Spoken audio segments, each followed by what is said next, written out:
बहुत समय पहले एक छोटे से गांव में एक विद्वान साधु रहते थे जिनका नाम वशिष्ठ था। वे गहरे ज्ञान के सागर थे और गांव के लोग उनके पास अपने प्रश्नों और समस्याओं का समाधान पूछने आते थे। एक दिन एक युवा व्यक्ति जिसका नाम अर्जुन था ऋषि वशिष्ठ के पास आया।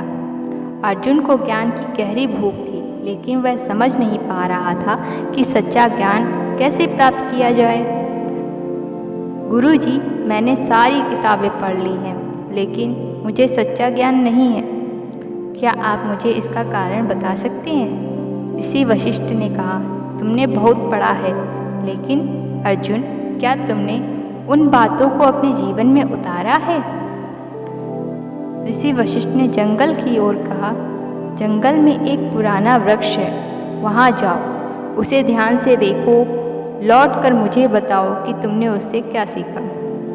अर्जुन जंगल में पहुँचता है और एक विशाल पुराना वृक्ष देखता है। वह कई घंटे उस वृक्ष को ध्यान से देखता है।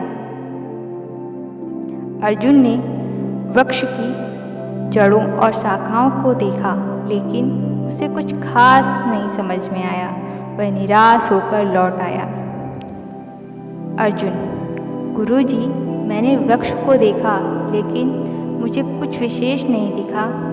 ऋषि वशिष्ठ ने कहा, अर्जुन, तुमने वृक्ष को देखा, लेकिन तुमने उससे कुछ समझा नहीं। जैसे वृक्ष की जड़ें गहरी हैं, शाखाएं आसमान को छू रही हैं, वैसे ही ज्ञान की जड़ें गहरी होनी चाहिए। सच्चा ज्ञान केवल पुस्तकों से नहीं आता, बल्कि अनुभव और आत्मचिंतन से प्राप्त होता है। जैसे वृक्ष अपनी जड़ों से पोषण प्राप्त करता है, वैसे ही तुम्हें अपने अनुभवों से सीखना चाहिए।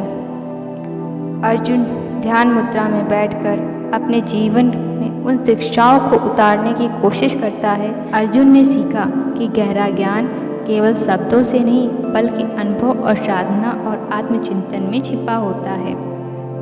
इस प्रकार अर्जुन ने जीवन का एक महत्वपूर्ण पाठ सीखा कि सच्चा ज्ञान सिर्फ पढ़ने से नहीं, बल्कि अनुभव से आता है। सच्चा ज्ञान वही है जो जीवन में उतारा जाए।